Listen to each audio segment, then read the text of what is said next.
बिस्मिल्लाहिर्रहमानिर्रहीम। अस्सलामु अलैकुम नाज़रीन। किस्त के आगाज में खलील खालिद सुल्तान के सामने हाजिर होते हैं। खलील कहते हैं कि सुल्तान, हमने तंजीम को रोकने के लिए अपनी कोशिश की। अहमद पाशा कहते हैं, क्या कोई बचा है? खलील बताते हैं, बदकिस्मती से पाशा वो सब मर चुके हैं, सिर्फ ये छड़ी ही एक ऐसी चीज है जो हमें मिली है। अहमद पाशा छड़ी को देखते हैं। खलील कहते हैं कि ये क्रिप्टोग्राफिक छड़ी है, हमने इसे हल करने की पूरी कोशिश की लेकिन हम ऐसा न कर सके। तहसीन कहते हैं कि हमारे सुल्तान इस छड़ी और इसके खुफिया नंबर के बारे में जानते हैं। सुल्तान फरमाते हैं, इसे हमें दें ताकि हम इस पर एक नजर डाल सकें। फिर अहमद पाशा इस छड़ी को सुल्तान को दे देते हैं। सुल्तान इस पर मौजूद पासवर्ड को आगे पीछे करते हैं। खलील कहते हैं, लेकिन इस छापे के दौरान हमें एक बात बहुत अजीब लगी। तमाम मर्द जिनको हमने मारा था, इनकी बंदूकों में सिर्फ एक ही गोली थी। ये ऐसे ही था कि जैसे इन्हें छापे के बारे में मालूम हो और इन अफराद को कत्ल करने के लिए वहाँ लाया गया हो। अहमद पाशा कहते हैं, क्या वहाँ पर कोई और बंदूकें नहीं थी? खलील कहते हैं कि बदकिस्मती से पाशा, एक आदमी की कलाई पर बस एक छोटा सा पिस्तौल था और कुछ भी नहीं मिल सका। सुल्तान फरमाते हैं, लिहाजा कोई चाहता है कि हम इस आसा में छुपी हुई चीजें देखें। आप मालूम करें कि वो कौन थे और कहां से आए हैं। खलील साहब, हम इस आसा को हल करने की कोशिश करते हैं। दूसरी तरफ समीत नौजवानों को बताता है कि मैंने अब्दुल हमीद को आसा देने के लिए अपने 5 आदमियों की कुर्बानी दी। जासूसों ने मेरे आदमियों को मार डाला लेकिन इन्हें आसा मिल चुका है और वो इसे अब्दुल हमीद के पास लेकर गए होंगे। नौजवान कहता कि अगर हम अब्दुल हमीद को जहर दे सकते हैं तो हमें ज्यादा मौलिक जहर डालना चाहिए था, हमें ज्यादा मेहनत नहीं करनी पड़ती। समीत कहता कि ये ऐसा जहर नहीं है,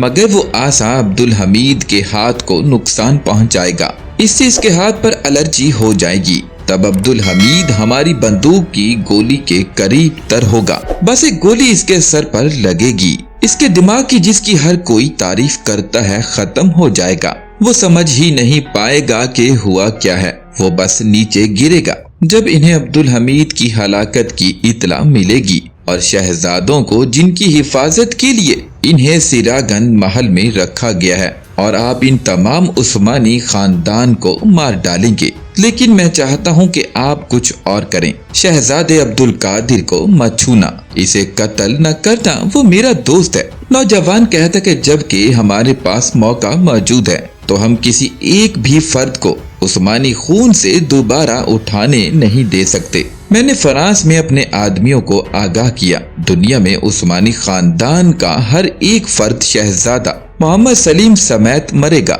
मैं माजरत चाहता हूँ लेकिन इन सब को मरना लाजमी है, चाहे वो शहजादे अब्दुल कादिर ही क्यों ना हो। दूसरी तरफ तातार खलील को कहते हैं कि अगर अच्छा होता हम इन सब को कत्ल न करते। खलील कहते हैं, लेकिन इन्होंने एक गोली को अपने हथियारों में छोड़ा ताकि इनके सरों में एक एक गोली लगे। फिर एक मुलाजिम उस्मान को कागज देता है। उस्मान पढ़कर बताता है कि इन्होंने मर्दों की लाशों की जांच की। सलीम अफंदी कागज देखकर कहते हैं, इनके बदन पर कोई टैटू नहीं है, लेकिन वो सब काफिर थे।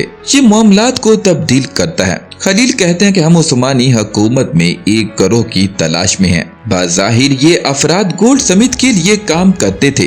फिर खलील उस्मान से पूछते हैं कि क्या लड़की ने कुछ बताया है। उस्मान कहता कि नहीं चाचा, वो अब भी सोचती है कि गोल्ड स्मिथ इसे बचाने आएगा। आसिफ एमरे कहते हैं, चाचा हम इससे कहते हैं कि हम इसे हवाले कर देंगे, शायद इससे हम गोल्ड स्मिथ को पकड़ सकें। खलील कहते हैं, अगर गोल्ड स्मिथ को लड़की की परवाह है तो वो आएगा, यहाँ तक कि अगर हम इसे कहते हैं कि हम इस लड़की को हवाले करेंगे तो वो नहीं आएगा। उस्मान कहता कि अगर हम लड़की को ऐसे जाने दें तो वो जरूर गोल्ड स्मिथ से राब्ता करेगी, तब हम इसका पीछा करेंगे, वो ऐसा नहीं होने देंगे। सलीम अफंदी कहते हैं, गोल्ड स्मिथ को अंदाजा हो जाएगा कि हमने इसे सिर्फ इसकी पैरवी के लिए छोड़ा है। फिर खलील कहते हैं, तब हम इसकी पैरवी नहीं करेंगे, लड़की को जाने दो। इसके बाद उस्मान गुस्से से डियाना के पास पहुंच जाता है। वो कहता कि वक्त आ चुका है, मैं आपके साथ मामला नहीं कर सकता, आपको बस बोलना होगा। डियाना कहती है, मैं कहूँगी, लेकिन मैं सिर्फ इतना कहूँगी कि मैं कुछ नहीं बताऊंगी।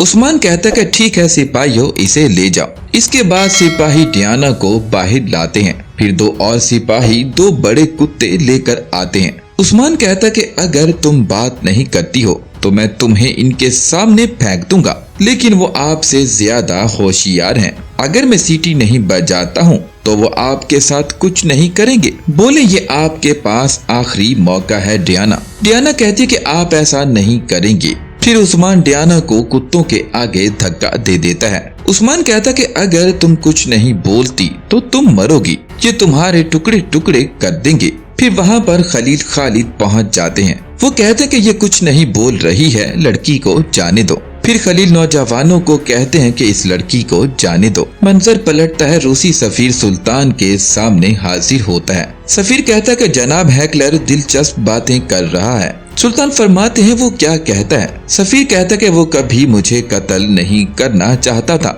इसका कहना है कि इसने एक कातिल रखा था, लेकिन वो महल में था। सुल्तान फरमाते हैं देखो सफीर अफंदी, इन्होंने तुम्हें जान से मारने की कोशिश की। अगर वहाँ हमारे जासूस न होते तो आप मर जाते। आपने वो कत्ल करने का हुक्मनामा देखा है जो हैकलर ने कातिल को दिया था। आपने इनकी तस्वीर देखी।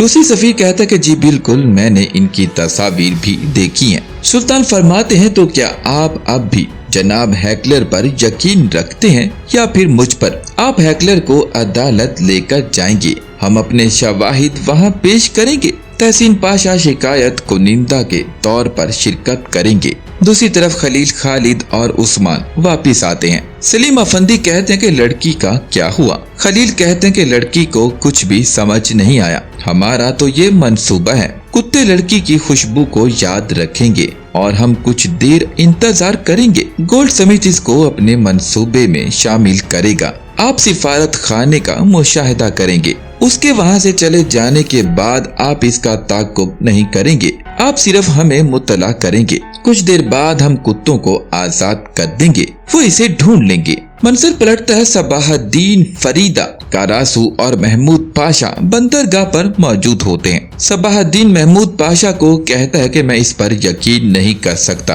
कि सिपाही मुझे गिरफ्तार करने की कोशिश किए बगैर मेरे पास से गुजर रहे हैं। करासू कहता है कि काश मुझे जिला वतन नहीं किया जाता। महमूद कहते हैं कि आप ये क्या कह रहे हैं, आप मरने वाले थे। फरीदा कहती है कि महमूद पाशा ठीक कह रहे हैं, इसने आप दोनों को बचाया है। महमूद कहते हैं दोनों नहीं, मैंने तुम तीनों को बचाया है। देखो मेरी बात को गौर से सुनो, अगर आप वहाँ कुछ वक्त रहेंगे तो हमारे सुल्तान मेहरबान हैं, वो एक दिन आपको दारुल हुकूमत वापिस आने देंगे। सबाहुद्दीन कहते हैं इंशाल्लाह, मुझे अपनी गलतियों का एहसास हो चुका है। महमूद कहते हैं कि आपकी गलती के बारे में सब जानते हैं, आप हमारे सुल्तान के खिलाफ थे। सबाहुद्दीन कहते कि नहीं। महमूद कहते हैं तो तुम्हारी गलती क्या थी बेटे? सबाहुद्दीन बताता है कि अब्दुल हमीद के खिलाफ लड़ते हुए गैर मुल्कियों के साथ एतहाद करना। इस मुल्क के बच्चे इस मुल्क में आजादी लाएंगे।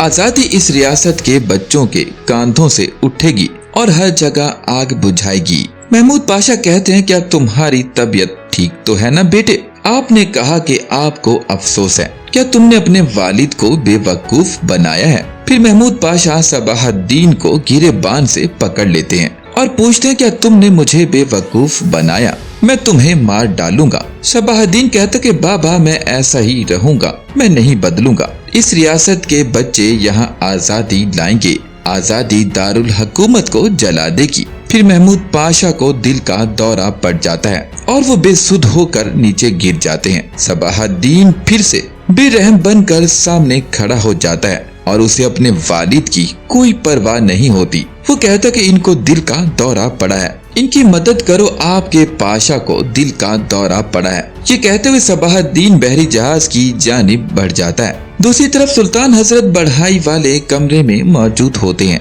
वो उस आसा का मुआयना कर रहे होते हैं। फिर सुल्तान इस्माइल हक्की को कहते हैं कि आपने जुल्फो इस्माइल पाशा का ख्याल रखा, अब आपको सूरत हाल का पता चल गया है। इस्माइल हक्की कहते हैं आप पूछ रहे हैं कि क्या वो दोबारा धोखा तो नहीं देंगे? सुल्तान फरमाते हैं हाँ, मैं किसी को माफ करने के ख्याल से परेशान होता हूँ जिसने हमारी रियासत के साथ गद्दारी की है, चाहे वो मेरा भाई ही क्यों ना हो। اسماعیل حقی کہتے ہیں سلطان یہ آپ کی سیاست ہے، میں تو کچھ بھی نہیں کہہ سکتا، لیکن سلطان میں اب جانتا ہوں کہ زلفو اسماعیل پاشا نے خیانت کی ہے اور انہوں نے ہمیں دھوکہ دیا ہے۔ جب آپ کے دادا یاؤز سلطان سلیم خان جنگ کے لیے مملوک جا رہے تھے تو مملوک سلطان کے ساتھ 2 پاشا تھے، وہ امانت دار تھے۔ یاؤز سلطان سلیم نے ایک پاشا کو راضی کیا اور یہ کہ پاشا جنگ سے قبل اپنے فوجیوں کے ساتھ عثمانی فوج میں شامل ہو گئے۔ وہ مملوک خان کا ایک اور پاشا تھا جو اپنے فلاحی کاموں سے مشہور تھا اور لوگ اسے سخی پاشا کہتے تھے۔ یاؤز سلطان سلیم کے جنگ جیتنے کے بعد سخی پاشا نے اپنے فوجیوں کے ساتھ عثمانی سلطنت کی خدمت شروع کر دی، لیکن الفاظ کی مماثلت کی وجہ سے یاؤز سلطان سلیم جب بھی اسے دیکھتے تو اسے غدار پاشا کہتے۔ سلطان مسلسل اس چھڑی کے پاس ورڈ کو چیک کر رہے ہوتے ہیں اور اسماعیل حقی کی باتیں بھی سن رہے ہوتے ہیں۔ اسماعیل حقی مزید کہتے ہیں وہ اس کے غدار ہونے کی فکر کرتے۔ کچھ وقت گزرا تو پاشا جو سلطان سے غداری کرنے سے پہلے یاؤز سلطان سلیم کے پاس آیا تھا، یاؤز سلطان سلیم نے سوچا کہ جسے وہ غدار پاشا پکارتے ہیں اس نے غداری کی، لیکن وہ جسے وفادار سمجھتے تھے اس نے ان کے ساتھ دھوکہ کیا تھا۔ اس کا مطلب یہ ہے کہ سلطان ہم نہیں جان سکتے کون غدار ہے اور کون نہیں۔ ہم نہیں جانتے کہ کون دھوکہ دے رہا ہے سلطان، لیکن ہم جانتے ہیں سلطان کہ اگر ہم مضبوط اور چوکس نہیں رہیں تو ہمارے بھائیوں اور دوستوں کو دشمنوں کے فتنہ سے دھوکہ دیا جا سکتا ہے، وہ ہمارے ساتھ غداری کر سکتے ہیں۔ ہم نے بھی غلطیاں کی ہیں سلطان، ہم یہ نہیں سمجھ سکے کہ اسماعیل پاشا خیانت کر رہے ہیں، ان کے ساتھ رہنا میرا فرض تھا، مگر میں یہ نہیں سمجھ سکا کہ وہ دھوکہ دے رہے ہیں۔ سلطان فرماتے ہیں ہم بھی نہیں سمجھ سکے اسماعیل حقی صاحب۔ سلطان حضرت ملنے والے عصا کو کھولنے کی کوشش کر رہے ہوتے ہیں، پھر سلطان بالآخر اس عصا کو کھول لیتے ہیں۔ سلطان اللہ کا شکر ادا کرتے ہیں، پھر سلطان اس چھڑی کے اندر سے کاغذ نکال لیتے ہیں۔ اتنے میں تحسین پاشا وہاں آ جاتے ہیں۔ سلطان فرماتے ہیں ہم نے خفیہ نمبر والے کوڈ کو حل کر دیا ہے تحسین پاشا۔ تحسین کہتا ہے کہ ایک اہم بات ہے سلطان۔ سلطان محمود پاشا کو دل کا دورہ پڑا ہے،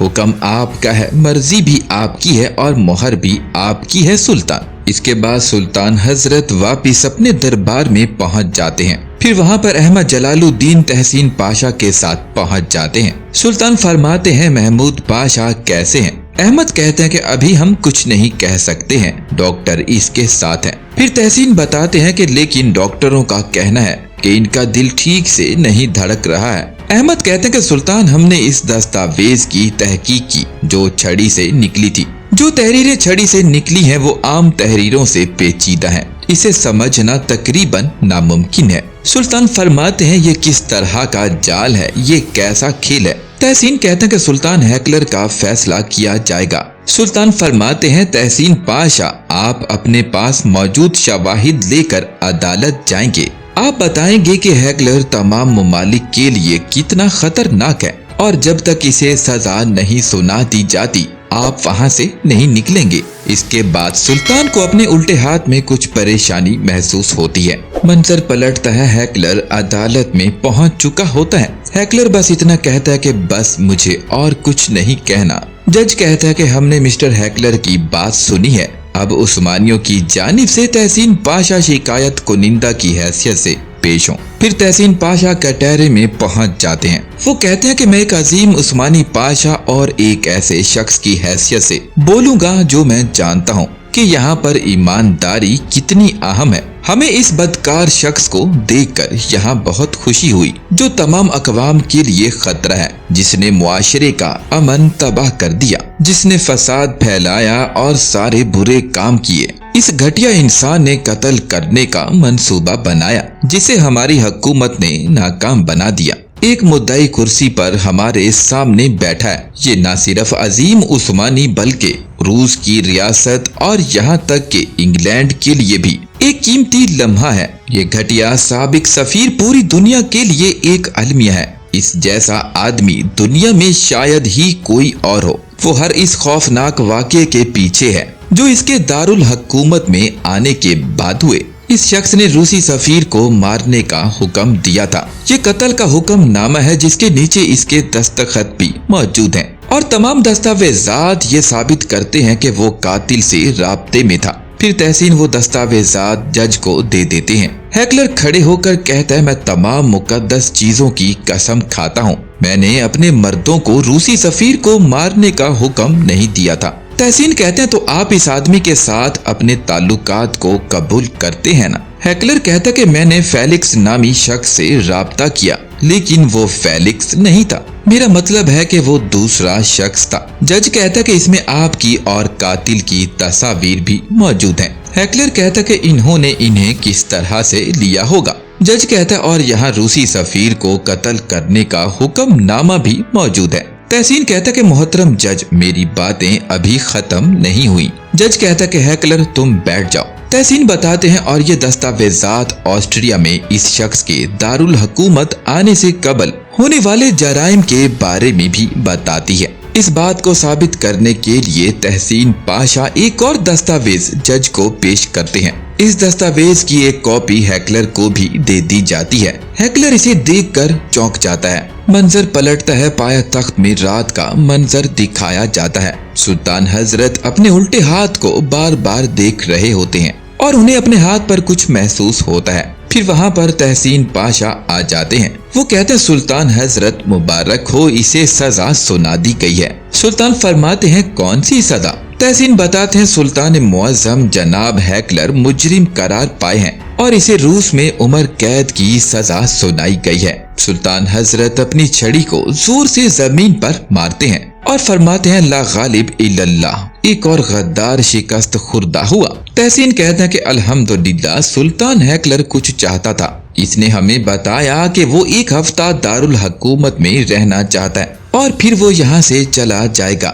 सुल्तान फरमाते हैं, वो किस चीज का इंतजार कर रहा है? बताइए, इस्माइल पाशा कहाँ है? तहसीन बताते हैं, वो बाग में इंतजार कर रहे हैं सुल्तान। दूसरी तरफ जुल्फो इस्माइल पाशा को बाग में टहलते हुए दिखाया जाता है। फिर वहाँ पर सुल्तान हजरत तहसीन पाशा के साथ तशरीफ लाते हैं। जुल्फो इस्माइल पाशा सुल्तान हजरत के उल्टे हाथ को चूमने ही लगते हैं, लेकिन सुल्तान हजरत अपने हाथ को ऊपर कर लेते हैं। जुल्फो कहते हैं कि सुल्तान, मुझे अपना हाथ चूमने दें। फिर जुल्फो कहते हैं कि मुझे माफ करें सुल्तान, मुझे बताएं कि आपने मुझे माफ कर दिया है। मैंने दाया का एतराफनामा पढ़ लिया है। इस औरत ने ये समझने के बाद एतराफ लिखा कि वो इसे मार डालेंगे। मुझे मालूम हुआ कि मेरे बेटे को किसने मारा है। मेरे नादान दिमाग ने हमेशा आपको मुरद इल्जाम ठहराया है, इसलिए मैंने ये सारे काम अंजाम दिए। सुल्तान फरमाते हैं, क्या लोग जो एक बार खयानत करते हैं एक बार फिर धोखा दे सकते हैं? क्या वो लोग जो गद्दारी के मुर्तकिब होते हैं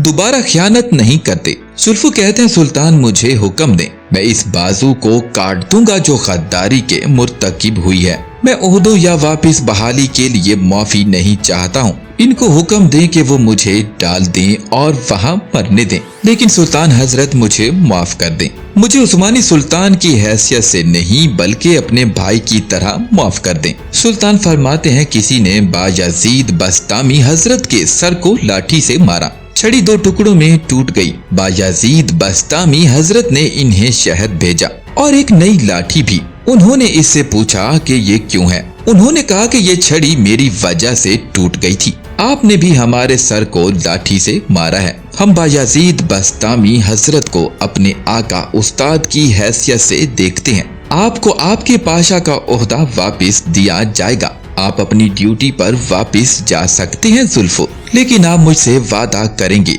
कि आप गद्दारों के जरिया कभी धोखा नहीं खाएंगे और आप हमारे साथ बुराई के खिलाफ लड़ेंगे। जुल्फो इस्माइल कहते हैं, मैं वादा करता हूँ सुल्तान मुअज्जम, मैं 1000 बार वादा करता हूँ। जब सुल्तान ये बातें कर रहे होते हैं तो वो अपने हाथ को बार बार खोल और बंद कर रहे होते हैं और उनका हाथ एलर्जी की वजह से लाल भी होता हुआ दिखाई देता है। दूसरी तरफ रात के ही वक्त खलील खालिद अपने 2 कुत्तों को बाहर लाते हैं। आसिफ अहमरे पूछते हैं कि चाचा, क्या ये लड़की को तलाश कर पाएंगे? खलील कहते हैं, जंगल में कुत्ते दूर दराज से जख्मी होने वाले तीतर का एहसास कर लेते हैं। ये मैदान जंग में जख्मी सिपाहियों को ढूंढ सकते हैं। परेशान होने की कोई बात नहीं है। अगर लड़की तंजीम से मिलने गई होगी तो भी इसे ये ढूंढ सकते हैं। फिर वो दोनों कुत्तों को अलग अलग रास्तों पर छोड़ देते हैं। दूसरी तरफ बेदार सुल्तान से कहते हैं कि मोहम्मद जलालुद्दीन ने गुलजबाल को माफ कर दिया है सुल्तान, लेकिन मुझे नहीं लगता कि जमीला सुल्तान इनकी तरह मेहरबान होगी।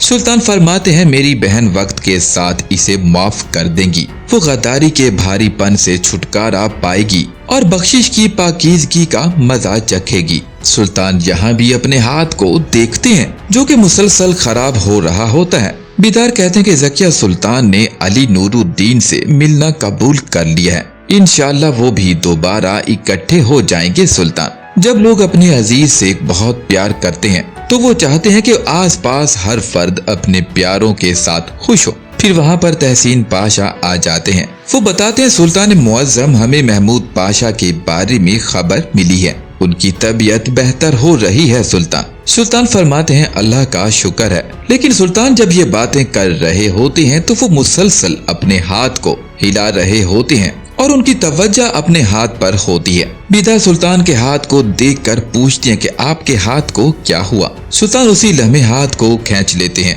और कहते हैं इसे छूना नहीं, एहतियात बरतें सुल्ताना। बेदार कहते हैं ये कैसे हुआ सुल्तान फरमाते हैं मुझे तो नहीं मालूम। फिर बेदार तहसीन को कहते कि जाएं और डॉक्टरों को बुलवा लें। बेदार पूछते कि सुल्तान मुअज्जम आपने मुझे क्यों नहीं बताया। सुल्तान फरमाते हैं मैंने सोचा कि ये खत्म हो जाएगा, लेकिन दर्द मजीद बढ़ रहा है। दूसरी तरफ खलील अपने तमाम साथियों के साथ रात की तन्हाई में एक नए खुफिया मकाम पर पहुंचते हैं। फिर वहाँ पर सलीम अफंदी एक पतली गली से बाहर आते हैं। वो बताते हैं कि मर्द अंदर हैं, वो मुसल्ला हैं। दोनों कुत्तों ने यहाँ बू सूंघ ली है। खलील कहते हैं क्या कोई और दाखिली रास्ता है। सलीम अफंदी कहते हैं दो पीछे और एक मगरिब की तरफ से है। खलील कहते हैं फिर हम 3 में तकसीम हो जाते हैं। शोगोतलू आप मेरे साथ आएंगे, दूसरे कत्ल के लिए गोलियां चलाएंगे। शोगोतलू और मैं एक आदमी को सवाल जवाब के लिए जिंदा छोड़ेंगे। फिर वो लोग मुख्तलिफ हिस्सों में तकसीम हो जाते हैं। फिर अंदर एक शख्स को पहरा देते दिखाया जाता है। उस्मान इस शख्स के पीछे पहुंच जाता है। उस्मान इसका ध्यान बटाता है। खलील खालिदी से तुर्क वाला थप्पड़ दे मारते हैं। वो आदमी थप्पड़ खाकर बेहोश हो जाता है। फिर इतने में जो भी सामने आता है खलील उसे गोलियों से उड़ा देते हैं। इसके बाद मकान के अंदर अफरा तफरी मच जाती है। बहुत से निकाब पोश सामने आ जाते हैं। इसके बाद दोनों तरफ से क्रॉस फायरिंग शुरू हो जाती है, जबकि उस्मान बेहोश होने वाले को रस्सियों से कैद कर लेता है। खलील के हाथ से पिस्तौल गिर जाता है, लेकिन खलील थप्पड़ों से दुश्मन की तबाजा करते हैं। सलीम अफंदी और नादिर साहब भी दुश्मनों को ठिकाने लगाते नजर आते हैं। जब दोनों तरफ से गोलियां खत्म हो जाती हैं, तो फिर आमने सामने लड़ाई शुरू हो जाती है। इसके बाद डाकू तातार साहब को पकड़ लेते हैं। तातार कहते हैं कि मुझे छोड़ दो, लेकिन वो डाकू तातार को एक साइड पर ले जाते हैं। और इस तरह से नाजरीन इस किस्त का यहाँ इख्तिताम हुआ।